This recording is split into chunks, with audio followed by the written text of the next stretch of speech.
A lot of you know who we are. We're involved in a lot of struggles, student movement, and rights movement. So today we have Daniel Gluckstein all the way from France. He is part of the Independent Workers Party of France and also part of the leadership of Fourth International.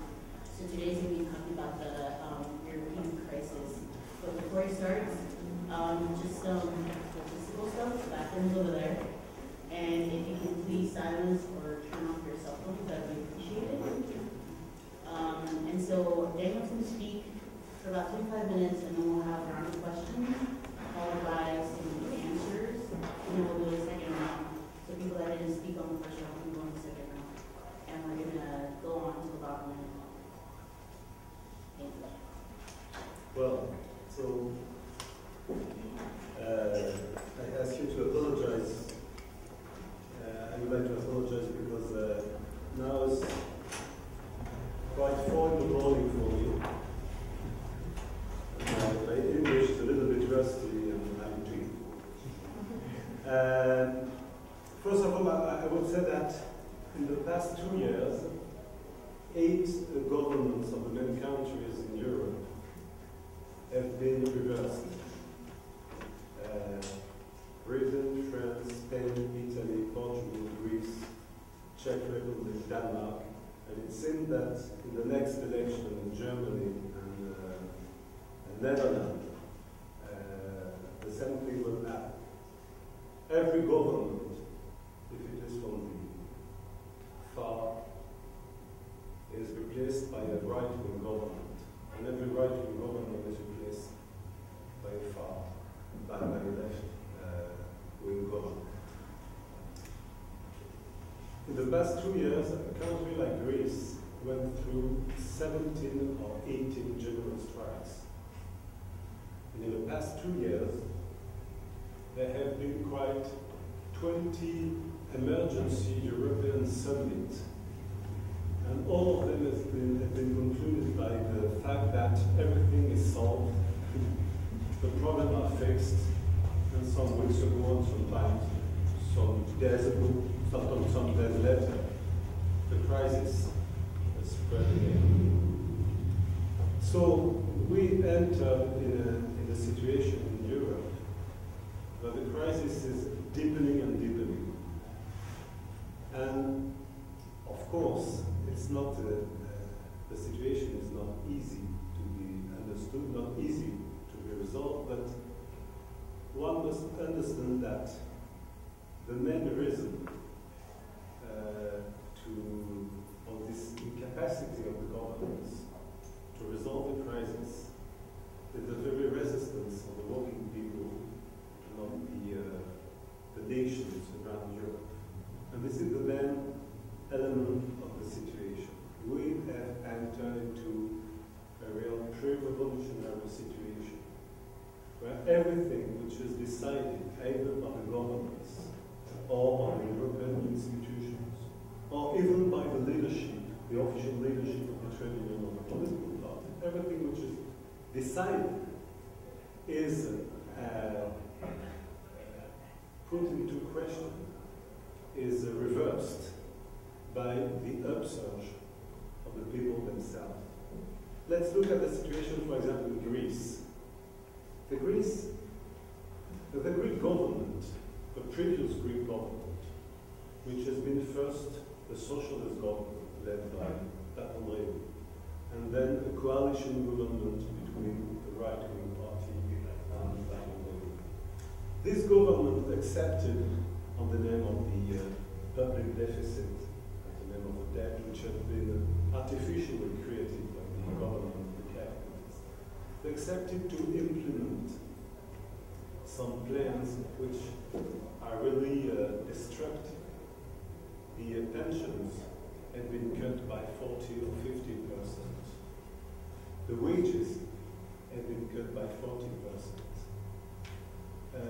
Hundreds of thousands of people working in the public services have lost their jobs in a country which counts 10 million inhabitants. The Greek people have been, in a few months, plunged into misery. A city like Britain, you can see 1,000 people with no more jobs, no more homes, who lost everything from one day to another. And in such a situation, the European Union and the International Monetary Fund, they launched a new way to impose the plans, which is what they call themselves the Troika. The Troika means the combination between the International Monetary Fund, the European Union, and the European Central Bank. And this Troika sent some delegations, some representatives in Greece, and they are in Greece to dictate not only the general plans, but the way they have to be implemented. So you have people, the leader of those people, the German guy, French, and German, and they are here, and they say, well, you have to privatize this service. You have to cut in this budget. And there is no more even appearance of national sovereignty in Greece. You know, everything is dictated by people from other nationalities who have no mandate, no legitimacy, but who have the legitimacy of the capitalist institutions. And for Greek people, and the Greek people, Greece is a nation where people fought back for national independence against the Turkish domination in the in the beginning of the 19th century, and then again the Nazi occupation, and in many circumstances they fought back for national independence. And to be in such a situation where they are really like a colony, it's something absolutely unacceptable. The government thought that because there was a kind of national unity between left and right, because they were supported by all the European Union, they will be able to implement and to impose their plans. But something happens, which was not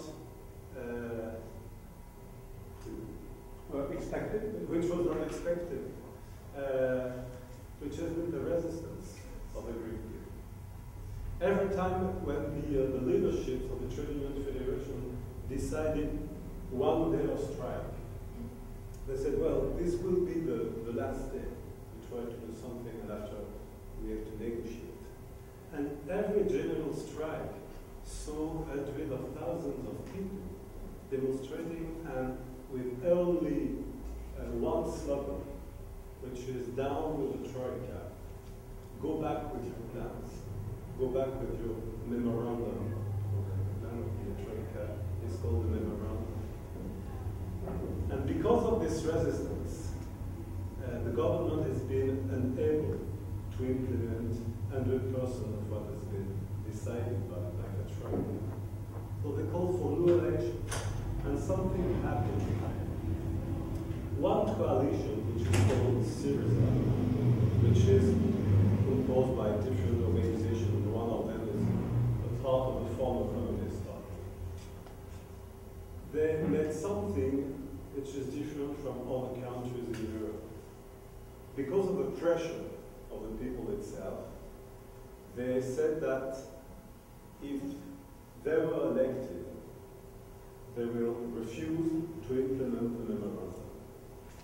And because they said that, in less than 2 years, they started at 4%, and in the last election they got quite 30%, from 4 to 30. Because most of the working class, which previously voted for the Socialist Party, as they saw the Socialist Party implementing all the plans dictated by the Troika, they decided to turn from the Socialist Party to this coalition. And the Socialist Party lost from 44% to 10% in the same movement when the Syriza coalition won from 4% to to 30%. But this is not a question of election. It is only a reflection of what happened in the consciousness and in the general move of the Greek people who refused to be destroyed. And whatever the leadership, whether the trade union federation or the political party, whatever they decide now is over, we have to discuss and so on. So people say, we refuse to die. We refuse to disappear. We refuse to be sacrificed for a debt which is not our debt, for a so-called deficit which has been artificially created. We want to live. But this is not only something which happened in Greece. One can see some processes which are very close to that in other countries. For example, look at what is going on just now in Spain. Spain, like Greece, had 1 or 2 years ago socialist government. This one was led by a guy whose name is Zapata, the leader of the Socialist Party. When Spain went under the pressure of the Troika in the same way, Zapatero said, well, I will ask the Trade Union Federation to collaborate with the government. So he called the two-man Trade Union Federation, one led by the Communist Party and the other one led by the Socialist Party, then UGT and Commission Ouvrière. And he said, well, you have to sign up a pact, and the pact will say that the trade union will help the government to implement all the reforms.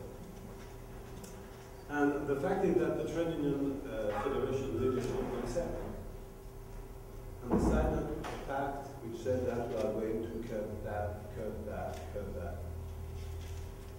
Well, and Zapatero thought that the problem was over. Things have been resolved. He had the agreement of the Trade Union Federation, so the working class will be quiet, and he will be able to implement all his attacks. But things didn't follow this way. Because despite the signature of the top leadership, the workers rank and file, they said that we cannot accept. And strikes began first among the teachers, and then other sectors. So they had a general election. And because of what Zapatero did, people voted against it. And a new government has been formed with a right-wing prime minister. And the right-wing prime minister, Rajoy, said, I won't do the same thing that Zapatero said. I won't ask the trade union that. I will implement all the attacks, and I've been elected for that. But people started to resist. They said, we don't accept. So Rajoy asked the Trade Union Federation to change his mind and said, well, we are going to sign a pact together. And the Trade Union Federation leadership accepted. But the strike spread among the teachers. And just before the summer, the Trade Union Federation had no choice than to say, we refuse to sign up with the government and to ask to fight back. In July, when the new plan, which has been dictated by the Troika, in the same way, I won't repeat because you know the story. You know the pensions are cut and the wages are cut and the public services are destroyed. Quite the same in every country. When Rajoy decided to implement this plan, in every factory, in every city, even the tiniest one, people went out from the factories and spontaneously organized demonstration, strike, and people gathered in every city. So at a certain moment, And something else happened, that the miners who were coming from hundreds of kilometers, they marched against the closing of the mines. And when they arrived in Madrid, there were 8,000 miners, but they have been hosted by hundreds of thousands of workers who welcomed the miners. They were fighting against the closure of the mines, and all the other workers were fighting against the closure of public services. And so this kind of convergence showed that something was happening. So the Trade Union Federation leadership had no choice than they said, well, we are in July, we must wait some time.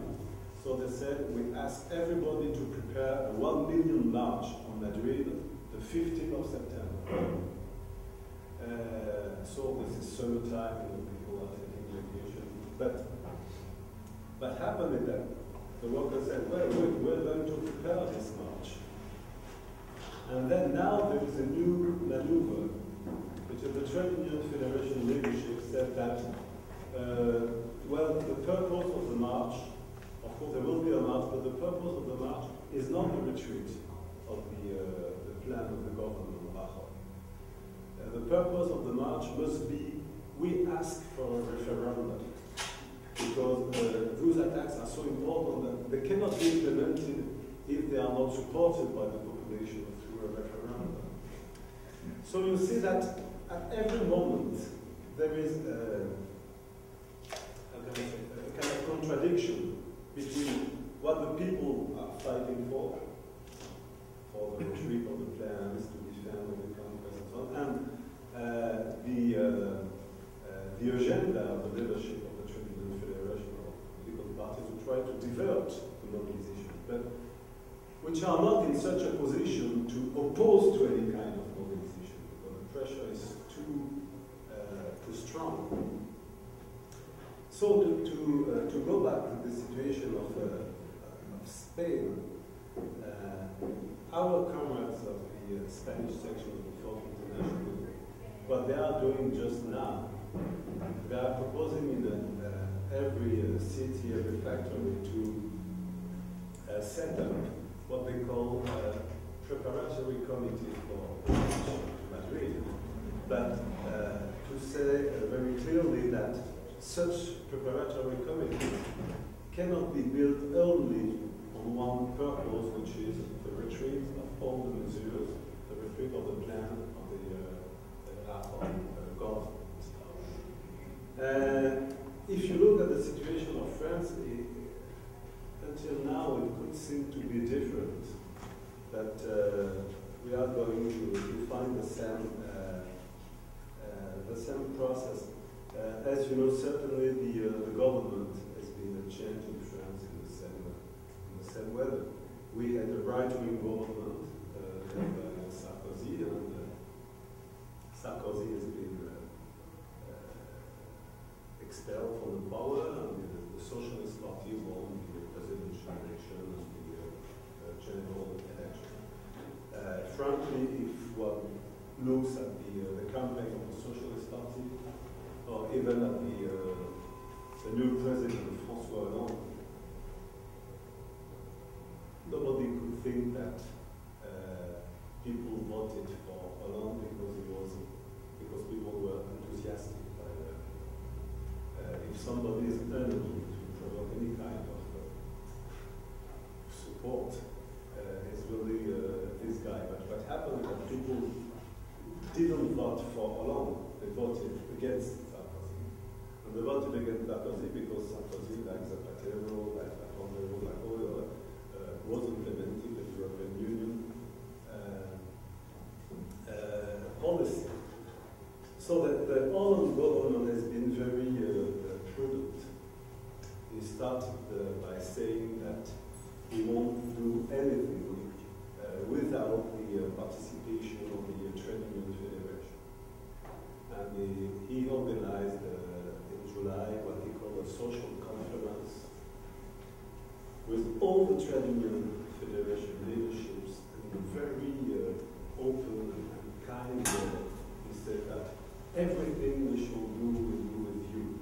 Nothing will be decided without you. You'll be associated with everything.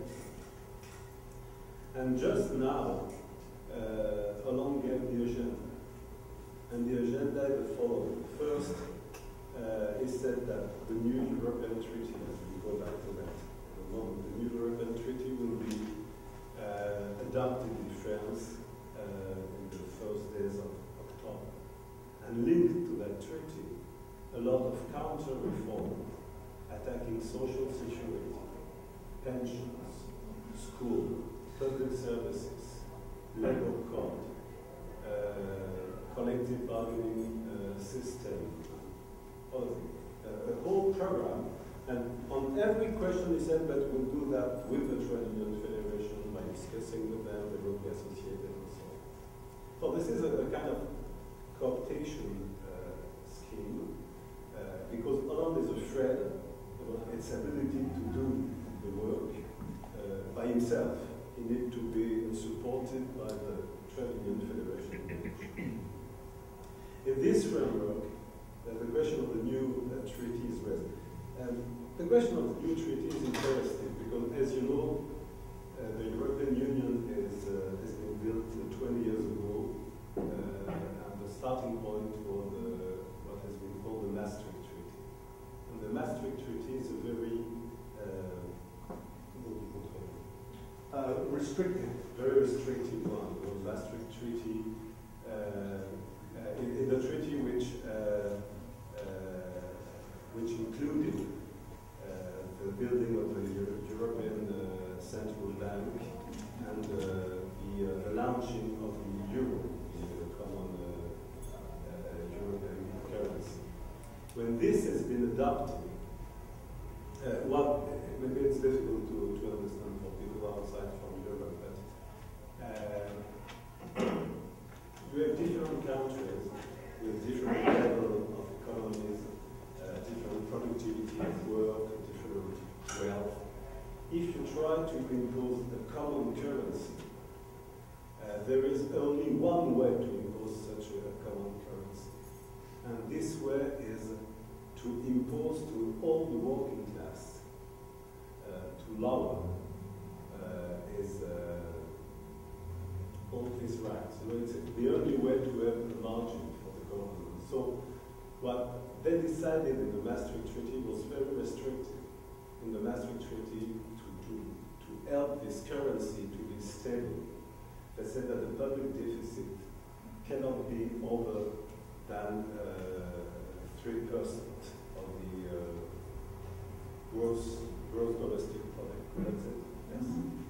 That the public debt cannot be over 60% of the gross domestic product. And they said, if this is not respected, it will be a disaster. Heaven will drop on our heads. Terrible. And all the governments in the European Union try to impose very hard policy on behalf of the Maastricht Treaty. On behalf of the Maastricht Treaty, in countries like France, but that's the same for the other country, they started to privatize all the public services because the Maastricht Treaty that said that everything has to be open to the free competition. So there is no more room for public services. On behalf of the Maastricht Treaty, they started to reduce the wages, to put into question the social security system. A lot of it. Social security meaning healthcare. Because both of them. So healthcare and the pensions. So there have been a lot of attacks, but in every country whose attacks has provoked the resistance of the working class, strike, demonstrations, and so on. And the result of that is that now, if you look at the situation in Europe, there is not only one single country which respects the Maastricht Treaty. If you look at a country like France, the public deficit, which couldn't be more than 3%, is 6%. and the public debt, which couldn't be over 60%, is 100%. But this is true for Germany, for Italy. Why? First of all, because of the resistance of the working class. For example, the decision was that the global budget of the healthcare must be reduced. In fact, the global budget of the healthcare in France is extended every year. Not as much as necessary. There are a lot of attacks. It's extended. And this is true for the wages. And this is true for the number of people working in the public services. That means that the very resistance of the working class helped to make this system explode. And now, to try to overcome the situation, they said that this Maastricht Treaty is not enough. We have to impose a new treaty. And this new treaty is, I don't know how to say that in English, the treaty for the stability, the cooperation, and the governance, something like that. But what is important is what is inside the treaty. But the treaty starts by saying, in the Maastricht Treaty, we decided that, we decided that, we decided that, we decided that. And after that, they said, well, as we didn't succeed, so we have to find a new ways to import that. And what are the new ways? First, this new treaty said that the public deficit, the question is not that it be 3%. It must be 0%. No more deficit. The debt must be under 60%, but the most important is not that. The most important is that it is said openly. If a country doesn't respect those aspects of the treaty, the European Union has the right to send emissaries. And those emissaries will have the right to decide and to overcome any kind of decision from the national government or the national parliament, including they will have the right to change the budget. Everybody knows that voting the budget is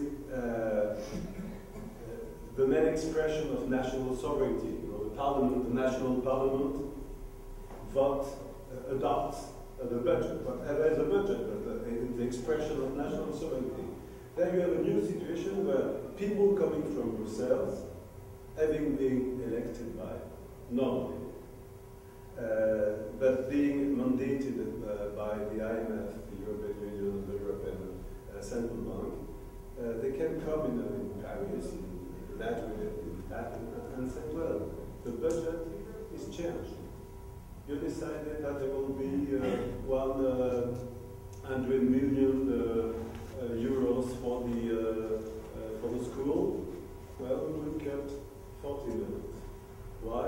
Because it's necessary to respect the criteria of the history. This new treaty has been signed up by Sarkozy and Merkel in March.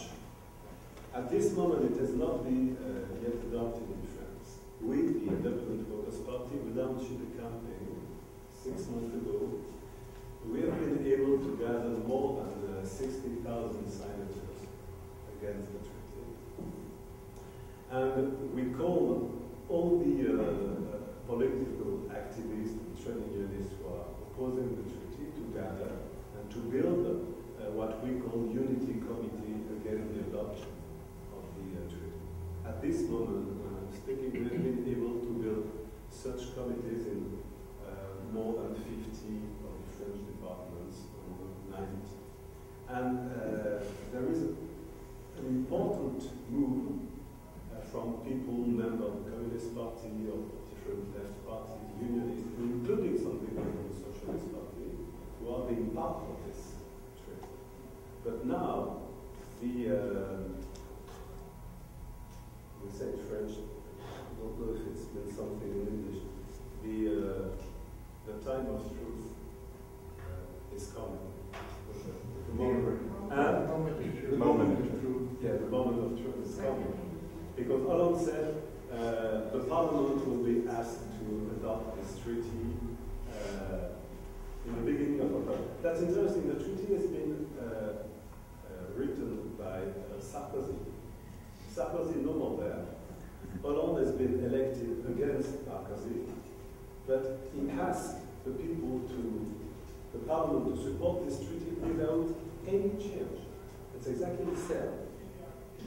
And officially, the Socialist Party support the treaty, but not the left of the Socialist Party. A lot of people in the left of the Socialist Party who said we oppose, we are going to vote against.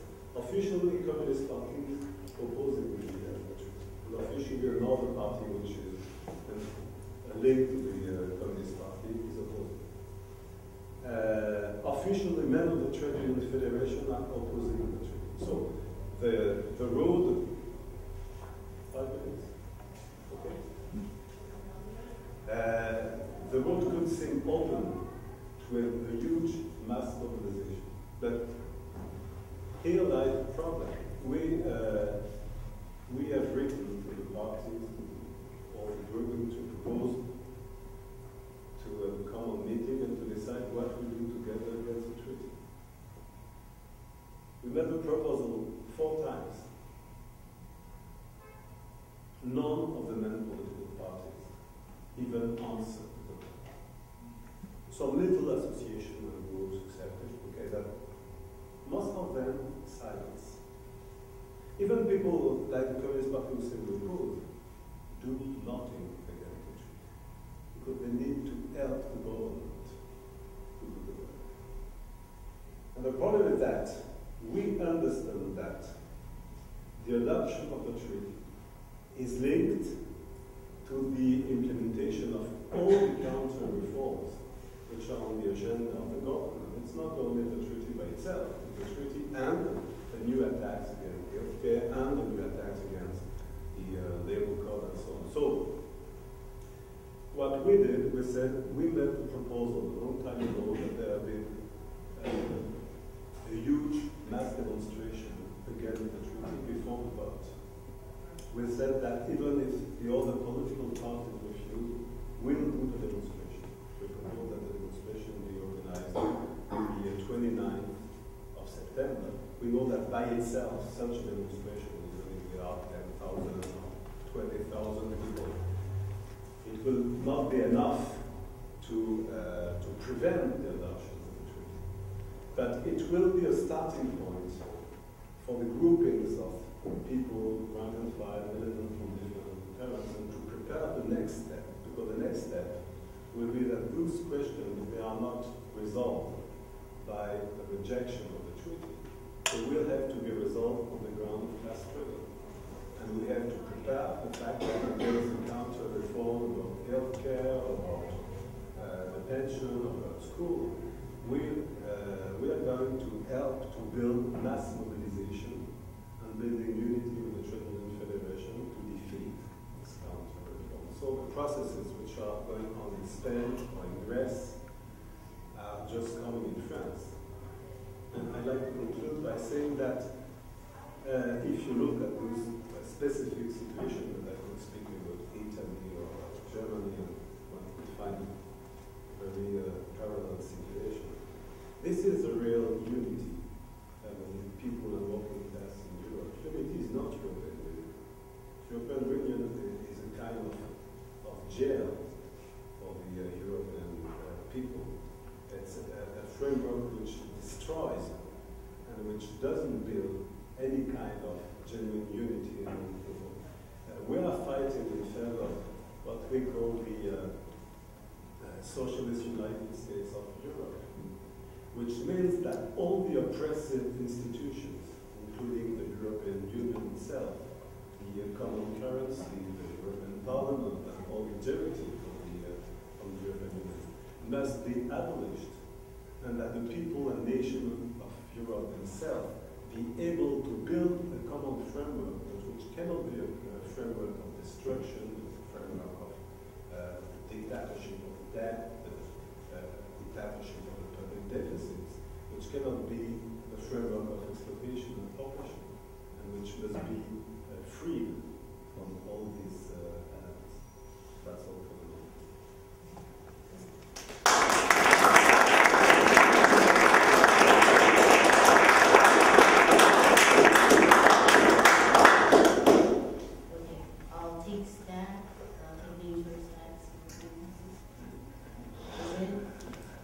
Yeah, back to the first area we talked about in Greece with Coalition Syriza. When I was reading the statements from Syriza as well, their program, their 40-point program, and the comments that were made by your party that were translated into English, I thought it was a very unusual kind of an organization, because clearly what stood out was their opposition to any form of austerity whatsoever, in any form, whatever. Yet they're not opposed to the European Union or the Euro and a lot of the things that have led to the austerity. And I know that you had meetings with them. I said, when you raised this contradiction, what was their reaction to that? And what was your view on the reaction?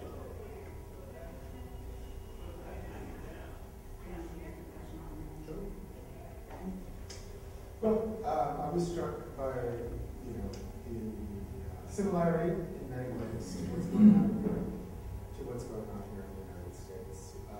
It is more pronounced in some ways and even more naked here as a government worker. I've worked in the government for 4 years, and I worked in the court system, actually, where the pretense of law was eviscerated by the government in forcing the courts to accept rights, so that the only solution that was even suggested was that the courts themselves be privatized. It was an astonishing suggestion that large law firms in San Francisco and LA would pay for financial courts where their disputes could be amply adjudicated. But any dispute that a working person might make would be completely impoverished. And this is the real thing, is the naked rule of capital. There's no democratic pretense. These rich firms would finance the courts to decide the cases that the courts couldn't have in a nice office with adequate staff. But welfare mothers leading a domestic violence protection order would not have that same courtesy granted to them. Nor would a renter like myself who was suing his landlord. None of that would be financed. All that would be financed is the privatization, of fighting over who owns the wealth in this country, because a lot of that gets decided in California courts. So it's a very naked and unknown, frankly. It's a struggle that is unknown, but I know it because I work there. But this is the nakedness of capitalism today. This is the same thing we were talking about. They have no democratic pretense.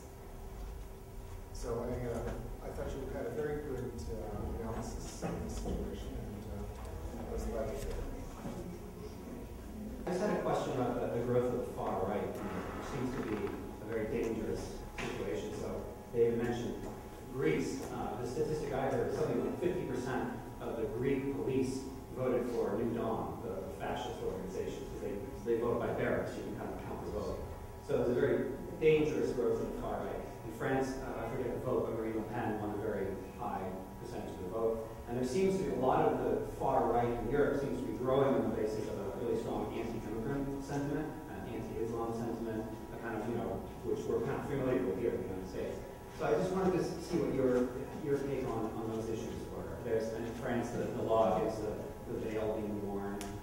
How do you deal with those issues in France? It seems to me that even much of the French far left has been, well, I don't know how to put it, but has not forthrightly opposed the attacks on Muslims and immigrants. And like NPA, I think, has been, sometimes good, sometimes bad. The Communist Party sometimes good, sometimes bad. So I just wondered, how do you view the growth of the far right? How do you view those questions of immigration, Islam, et cetera? So thank you. Quickly, on on the last issue, that's true that the ground for the growing of the far right is first of all the capitulation of the traditional left-wing parties. It's clear, if you look at Greece, 2 years ago, 45 people voted in favor of the Socialist Party. 45%? 45%.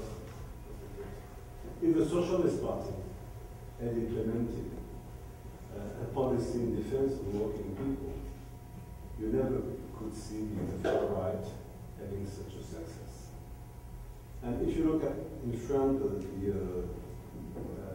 vote in favor of Marine Le Pen, it's a little bit different because it first of all the crisis of the right-wing parties. Because a part of the right-wing parties, because of the crisis, some people voted in favor of Marine Le Pen. But the fact is that all the speeches against the immigrants and the Islam is used. But the main problem is the same because now we have a left-wing government which just decided to expel some, I don't know what the name is, the Roma population. So they are nourishing, you know, the same feeling that the responsible are immigrants and so on. Our position is very clear. We are opposing all those kind of attacks, whatever the government is implementing them.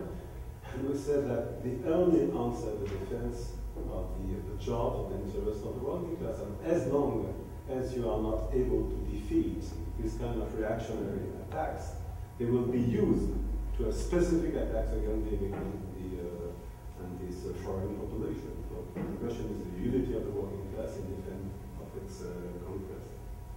On the question which has been raised by Cameron Allen, it shows that we are facing, and more and more people are understanding that we are facing something which is not a debt crisis, which is not a deficit crisis, which is a crisis of capitalism itself, and which is very naked and open and understandable for everyone. Let me give you an example.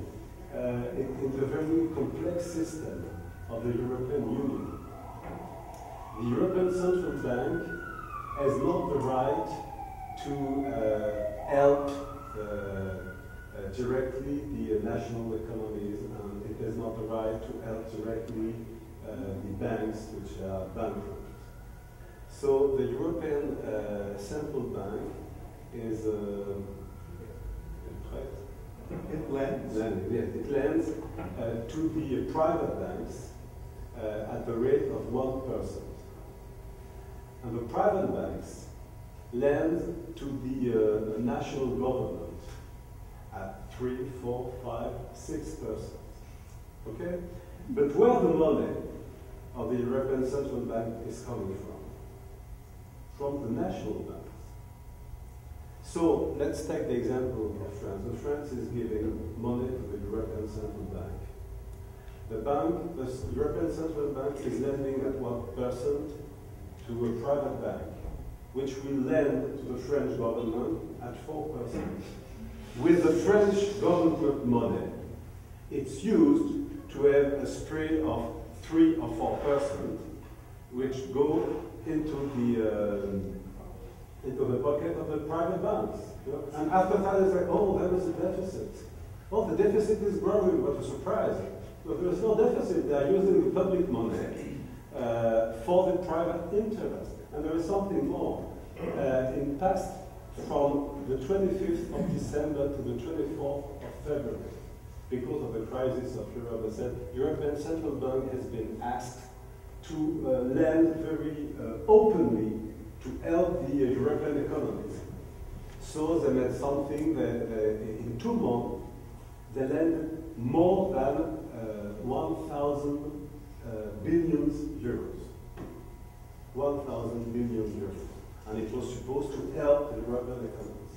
And 2 months later, the European Union published a public statement, which was starting as follows. We asked the question, where did the money go? we lended more than 10,000 billion euros, but in fact we discovered that most of the money has not been used to help economy. That more than 90% of these $10,000 billion lended by the European Central Bank to private banks have been used to speculate at the official bank. And what did they do to speculate? Can you imagine that? The private bank took this money and put it to the European Central Bank. Because the European Central Bank is giving them more interest than anybody. So the European Central Bank paid interest for the money which has been lended to the private banks. And after that, we are said, the same that you were explaining about the court, we are said, you see the situation of the economy, we must do something, the debt, all of us are responsible for the debt. If we are not paying the debt, they said that our children, our grandchildren will have to support the consequences, so we have to share the responsibility. Which responsibility? This debt is not ours. Okay. On the first question, Syriza, yes, of course there is a contradiction. The official position of Syriza is we want to remain in the Euro system. And they said down with the memorandum. And when they are asked, they said we want to remain inside the Euro system, but if that means that we have to cut back at that, we are ready to go out. What is the explanation? Syriza is a coalition. Inside this coalition, the main force is called Synapismos, which is a fraction coming from the old Communist Party. This fraction itself is divided among different tendencies. So the people which I discussed with, they were more open to the idea of breaking with the euro. And some people are more under the pressure of being part of what is called the European Left Party, which is including the French Communist Party and so on. Of course, there are contradictions. But what is interesting for us, I don't know what will happen with Syriza, maybe they will give up tomorrow morning. But what is interesting is that their position was not down with the memorandum, but they have been pushed forward by the willing of the Greek people who said we cannot accept. For those among you who are familiar with the transitional program, which is the founding program of the Fourth International, it said somewhere that the political parties, including the Stalinists and the Social Democrats, can be in some exceptional circumstances pushed forward further than they could will or what they could imagine. It's exactly what happened in Greece. The exceptional circumstances of the bankruptcy of Greece and the resistance of the people pushed this party further than we could expect. And I hope that there will be other situations like that where other kind of party of this sort will be pushed forward. Have three other people. So we start with Linda. Then we have Alan, David, and Mabel Benjamin.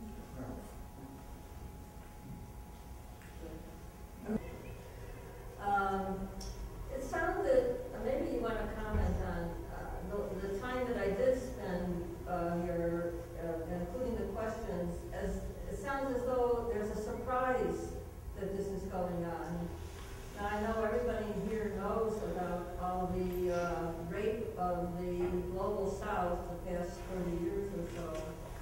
Build them up and then rape them for their benefits that they serve and then move on and so forth.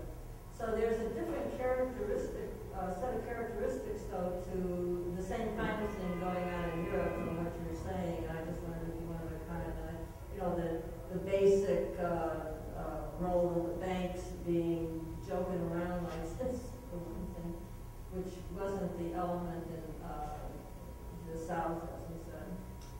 Just thought it'd be worth making some acknowledgement. Everybody knows how terrible it's been, and I know that it wasn't meant to be ignored. But as I say, it sounded like, oh, we're so surprised this is going on in the first world.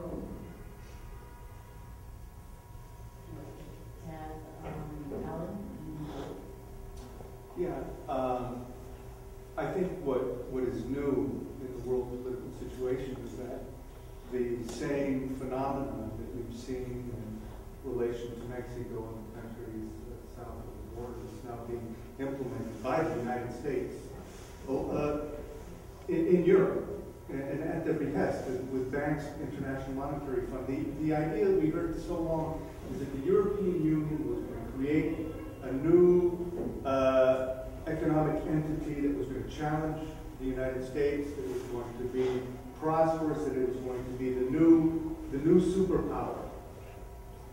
And in a world dominated by U.S. imperialism and transnational corporations, the idea that somehow there was going to be the new emergence of a new supranational power where the development of productive forces in the economy and industry was just, for us, we understood that immediately, it was just an impossibility. What was the purpose was to create a broader so-called free trade zone to bring everybody down for the benefit of banks largely, and to be able to get Europe to pay a lot of to bear the burden of the overall crisis of the capitalist system for the United States, and to get that to be a source of profits for the banks that were hurting elsewhere.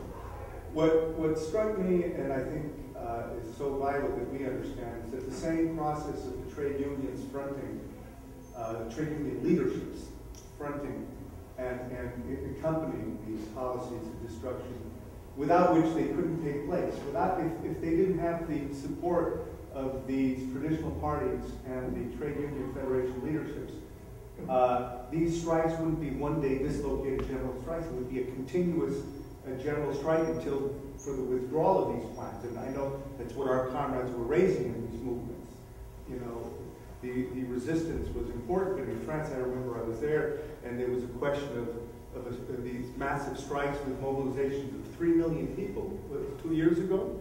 And our comrades were raising, it can't just be a way to vent your anger. If you've got that power in the streets, use it and say, we're going to continue this and shut it down until the government withdraws its plans. And they have the power to do that. The unions, the leaderships are the agents of the destruction.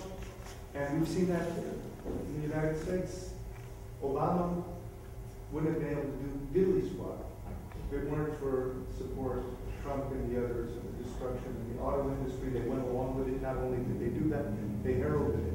And so we could just talk so much more about that. But that's the common issue that we have to deal with, is how do we help build that movement from below, using the openings that exist at the top, but mainly building that movement, that process from below.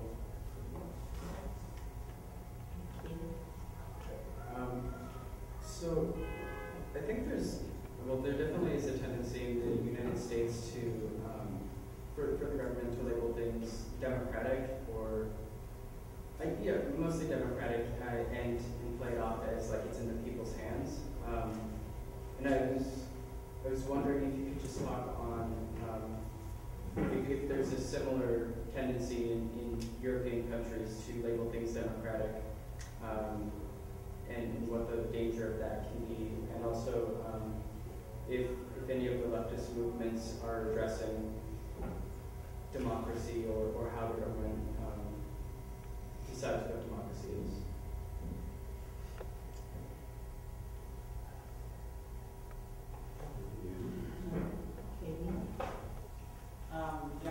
The forums on the crisis in Europe, I thought I could ask you if you were able to comment briefly about the situation in Ireland, if it is more of the same, or if there's certain peculiarities, or for instance,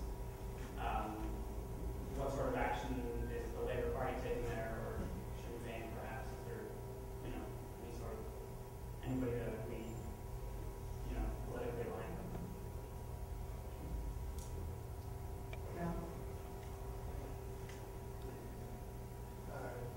Your presentation then regarding both the depth of the crisis and the role of the trade union official leadership in the passage for the left of the Socialist and Communist Party is very compelling. It puts me in mind of the editorial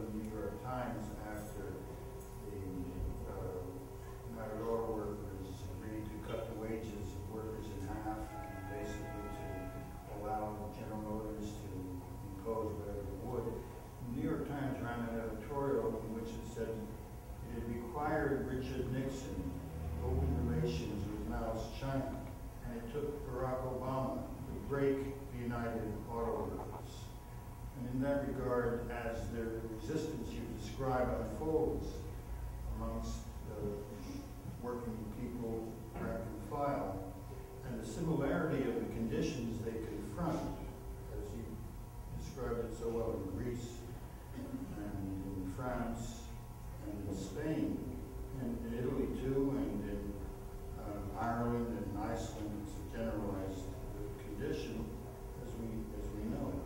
But I wanted to ask you to what extent, when there are acts of resistance and mobilizations and walkouts and spontaneous acts on the part of workers faced with these conditions, to what extent do they reach out to Greece, to Spain, to France, to invite people engaged in the resistance there to participate in their own, and through that activity forge class resistance across national boundaries today in the European setting? First question was along the same lines as well, is that I'm wondering the extent to which the resistance in Europe has been both like inspired by what's happening in Egypt and Tunisia, for instance, because I know in the United States, a lot of the resistance struggles last fall probably would not have happened. Even large parts of Wisconsin were really inspired, and a lot of us were really inspired by what we saw in Tunisia and Egypt. I'm wondering what the impact of that was in Europe, and then also, I know especially in Greece, seems like it's been the highest level of class struggle, and a lot of us were really excited to see that, oh, maybe some sort of, I don't even know how you would call it. If Syriza was elected, it would have been really exciting, but see what would have happened if they rejected some of the austerities. So that's my one question, the dynamics through which the struggles have spread from one country to another, and like the extent to which that's happened. The second question I have is on how we as the Court International formulate the question of political power. Because as we know, there's all of these struggles that are in contradiction with the system. And so what that means for us is that the way we see it, these struggles in order to succeed need to literally abolish capitalism, right? They need to overthrow the governments and have a socialist revolution. So I'm wondering, given that you said it's a pre-revolutionary situation throughout Europe, for instance, how we start putting forward that perspective, how do we see that happening? Because we don't think that there's an alternative between capitalism and like a socialist revolution. There isn't that third way. And my third question is, to what extent, what the relationship between the struggles of young people have been and of the organized working class. There's some overlap. But I know, for instance, one of the things throughout Quebec or Chile or Puerto Rico, there's been huge student struggles. I know that in France, there was also massive student struggles. But I haven't heard as much recently. What is the dynamic of the universities? What is the relationship between young people and the organized workers movement? And what are we doing in that relationship? Also, how media covers the protest in Europe? Because corporate media here in the United States keep public isolated. We don't know what's going on in Europe unless we know where to look for the information. Significant parts of the non-immigrant population that actively supports the rights of immigrants. I mean, were there protests, for example, in France against the recent attack on Roma? Were there protests around attacks on Muslims, etc.? I mean, is there a significant block of the working class who actually, of the non-immigrant working class, that actually supports immigrant rights?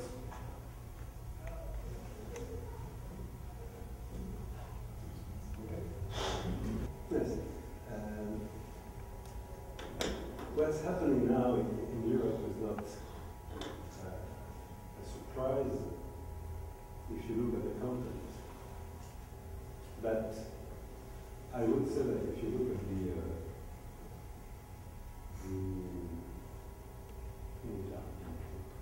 speed, and the deepness of what is going on, yes, we could imagine at this level. I would say that frankly. I'm active in the labor movement for 45 years. I knew that the general trend of capitalism was to go toward barbarism and under the structure of overrides, but so quickly, so deeply, frankly, maybe it's a lack of imagination. But they didn't imagine that. Alan said one thing, Ralph would remember, when was it, in 89, in Peru, in Lima, we held an international tribunal on the question of foreign debt with people from Algeria, Bangladesh, South Africa, from Latin America, Haiti. When we were in this tribunal, so it was 23 years ago, we never thought that the question of the debt could have been posed for France, or Germany, or Greece in the same way. And this is the case. We are under the pressure of throwing that like the criminals in Peru 20 years ago. So yes, this is the difference. But the difference is not only this one. If I wanted to summarize the situation in Europe, I would say the following. All the governments are striking very sharply, attacking all the rights, trying to destroy everything, but unable to conclude. Unable to achieve their own plans. All the leadership of the Trade Union Federation of the political parties are part and parcel of the offensive within the working class. They are able, more or less, to block the mobilization or to divert mobilization, but not to defeat it.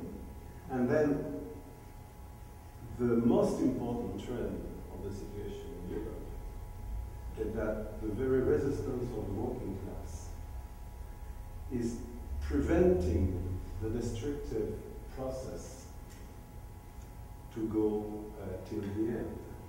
And this is the reason of this very unstable situation. This is a pre-revolutionary situation at the scale of the continent. Nobody knows what will happen. Nobody. I saw that yesterday there had been a new summit between the French president, the Prime Minister of Germany, and the Minister of Greece. There are no agreement. The Prime Minister of Greece, which is an absolutely reactionary, he asked Merkel and Hollande, said, give us more time. You asked us to implement the counter-reform within 2 years. It's impossible. It will provoke a social explosion. We implore you to give us 4 years and not 2. And Hollande, because he's afraid of the social explosion in France too, he said, well, maybe we could accept something. But Merkel, who is under the pressure of the German capitalist, who said enough is enough, we are paying for everybody, they said, we refuse. So they were unable to conclude. And that's the general situation. And why Samaras, the Prime Minister of Greece, said that? Because he knows that the situation is on the edge of the revolution in its own country. So, this is new. Yes, not surprising, but new. And in such a situation, if we are able to implement a really independent policy, helping the working class to gather, to build unity committees on the ground of the very demands of the working class, everything is possible. You know, in this story of Syriza, you said if Syriza had won the election, it would have changed a lot of things in Europe. So that's why they did a big campaign. There was only 2% of difference between Syriza and the right-wing party who won the election. The situation is really unstable. So that's the first remark. The second remark is that, of course, the comrades raised the question of democracy. To be able to restore democracy is now a central issue in Europe, of course, because we are speaking about democracy, but what means democracy? Let's take an example. When you have a presidential election, election in France, like in the United States. People are, using a lot of money, you have to vote for me, not for the others. Well, the guy is elected, and he is implementing the treaty which has been written by his adversary. You speak about public education. Sarkozy, before leaving the power, he cut 14,000 teachers' teachers' jobs, yes. Hollande has been elected, he changed nothing. So where is democracy? You vote for this one, everything is decided somewhere. So you're right to say that the question of restoring democracy, restoring a national and popular sovereignty, those are main issues now on the agenda of the working class and the struggle in every country in Europe, and we are ready with this issue. On the question of the linkage between what happens in different countries, of course, first of all, what happened in Greece has been inspired by Tunisia and Egypt. And of course, everybody, for example, in Europe says we don't want to reach the point which has been reached in Greece. Everybody said that we cannot accept that we have what happened in Greece. Everybody says, well, there was a general strike in Spain, we hope they will succeed. So we try to help a linkage. For example, in June, we had a European conference which has been held in Germany, in Cologne, with the comrades coming from Greece, from Spain, from Italy, from France, and so on. So we are trying to build this kind of direct linkage because more and more people understand that the processes are very close to the other. The question of the general strikes and the withdrawal of the plans. Withdrawal of the plans in the main southern in Spain, in Portugal, in Greece, now in France, and everywhere.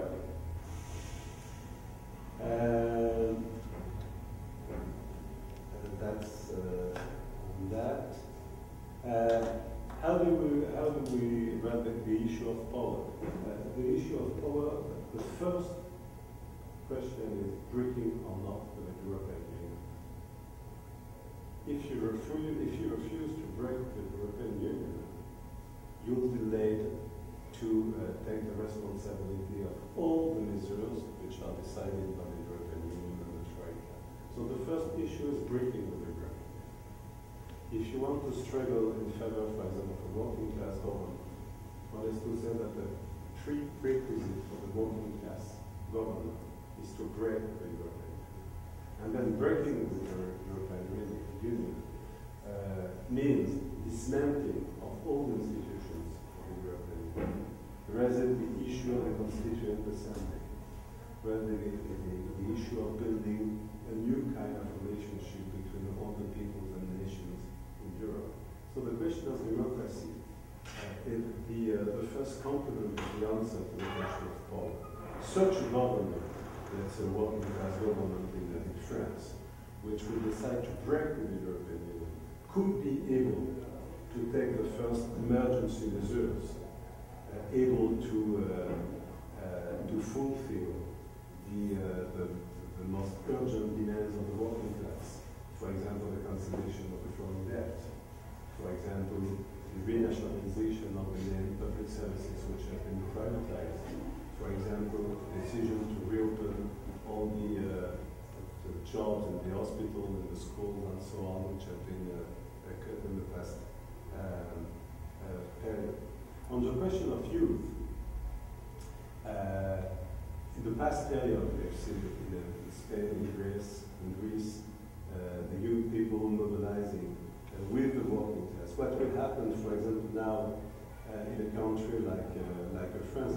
What I could say that the new government first decided not to remove the privatization process of the university and to let the whole process go on. And two, the first law from this new government, which will be submitted to the parliament within 2 weeks, is a new kind of precarious jobs for the young people.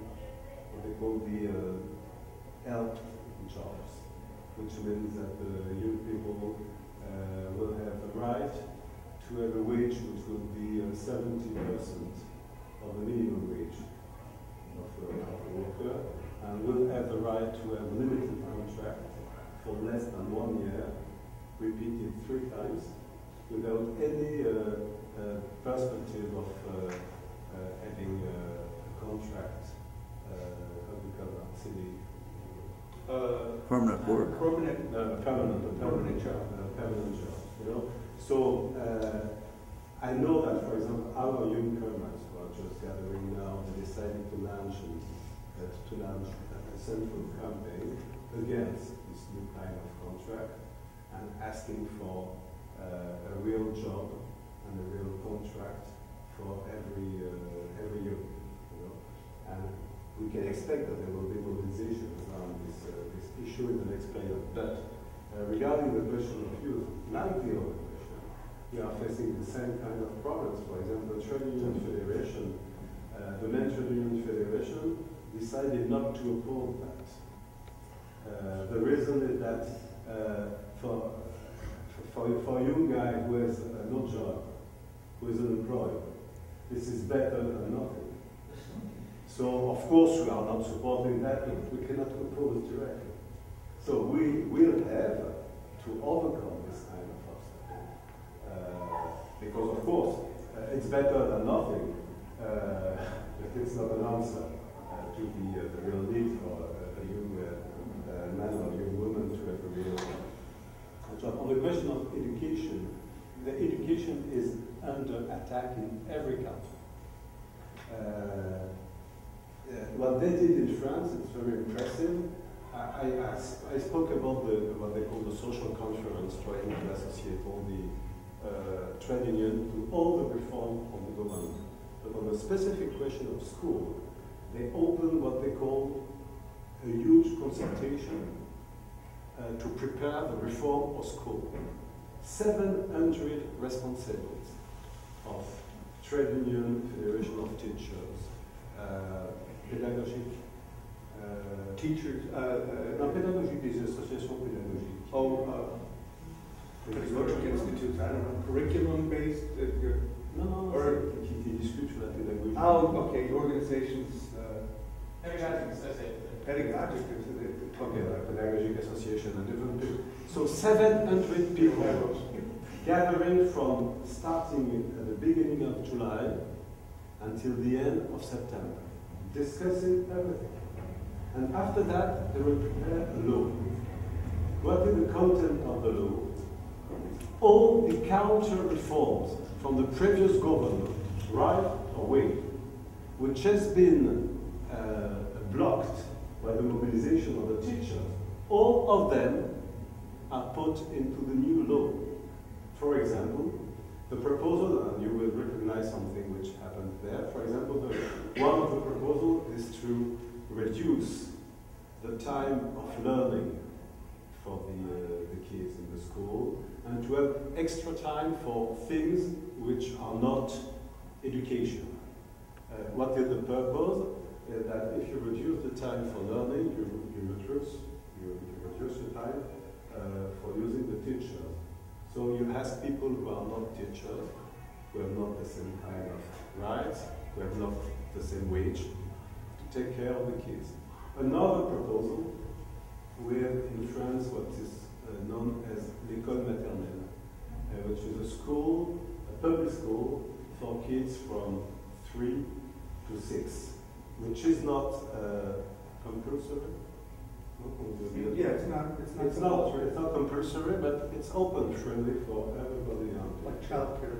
No, not childcare. Preschool. No, this is a school we all do. It's preschool is what I meant. And of course, this doesn't exist in Europe except in France. So the proposal is to say, the children until under 5 can be in such schools or in kind of kindergarten, des jardins d'enfants,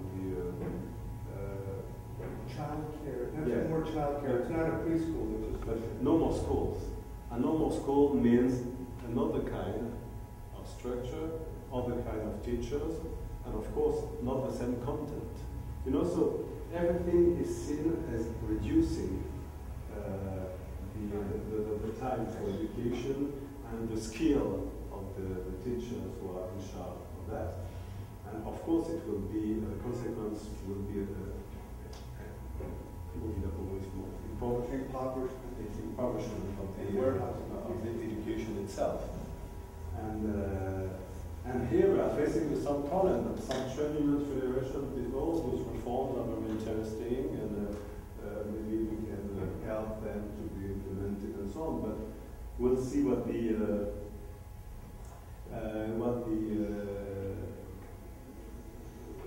teachers will answer. On the question of media, the media are in Europe, particularly in France, absolutely subordinated to the power. They are making propaganda for Europe and so on and so. But the fact is that less and less people are confident to the media. For example, there is something which is unavoidable in a country like France. When you say European Union, everybody opposed. You know, to give you an example, I said that we, as an Independent Workers' Party, we had a petition against European Union. So, as a militant, I'm going on the market close to my home with the cameras, and you ask the people, you know, do you know that there is a new European treaty which is worse than Maastricht? And people are queuing. They are queuing to sign up the petition. Everybody who heard what? A new treaty? Worse than Maastricht? Well, I have to sign it. Yes, because it's like, you know, how would I say that? Comment il y a un gros mot, une insulte? An insult, or yes, if you say European Union, people feel, the workers feel that they've been insulted. You know, if the European Union, they know it's bad. No, you cannot explain. You said there was a new treaty. What? Nobody told me so. I give you the example because this treaty, nobody spoke about it during 6 months, except us. Now they are speaking about it, but they try to hide the issue because they know how much sensitive it was. But everybody who is asked about what they think, tell me there's a new treaty, I sign up. You want that I explain to you? No, you don't have. I understand what it is, because everybody knows that the new treaty must be worse than the previous one. So there are some things which are more and more understood in spite of the what the media say or doesn't say. Don't say. On the question of immigrants that Lily raised, you know the general feeling in France, in a country like France, the general feeling of the working class is not anti-immigrant. So people are feeling uncomfortable with all the attacks which are going on. You know, there is no support for the museums, for the government is taking. So naturally, you know, people are opposed to that. For example, when there are attempts to, there are some attempts to deport? Yeah, to deport some immigrants who have not been well documented. You know. People are mobilizing in the schools and all the parents to preserve the children, to oppose the extension. It's really natural, you know, in this kind of thing. Even the attacks against the Roma are not supported by the people. It's really an attempt to try to divert, you know, the population. You are in a bad situation, and the responsible is not the European Union, is not the crisis, not the capital, it is the immigrant guy who is taking your job or so on. It's not working. But it's interesting, for example, the question of the electoral result of Marine Le Pen. She had lost. She had fewer votes.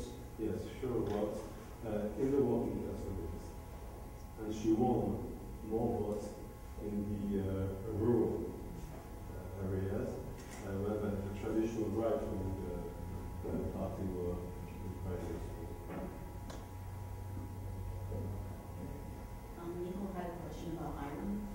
Ireland, yes. Could you repeat some? Repeat your question. Oh, I was just wondering, if you could just speak briefly on the situation there, is it more of the same thing, which I imagine it is? Yes. But it's interesting that Ireland has been given as an example for Europe. Long years before they said, you know, Ireland is a country where they were able to go the furthest on the ground of the deregulation, of the overexploitation of fuel. So Ireland was given as an example. So when the crisis happened, the crisis first struck Ireland. So it's no more an example. The Irish people rejected the previous European treaty some years ago. What happened this year, and this is exactly the same issue that we're discussing here, is that the pressure of the European institutions led some of the main trade union federations who previously opposed the treaty not to oppose this time, and to say we understand it's more complex situation because, you know, it was a kind of blackmailing. We are an island, isolated. If we are going away from Europe, we will be absolutely in such a dramatic situation and so on. So the Trade Union Federation, most of them decided not to oppose the new treaty, so it has been adopted. But the general feeling among Irish people that rejected the European Union. But the problem that there is a big influence of the Communist Party among the left wing of the trade union. So they oppose that by lips more than by action, and that the limit of the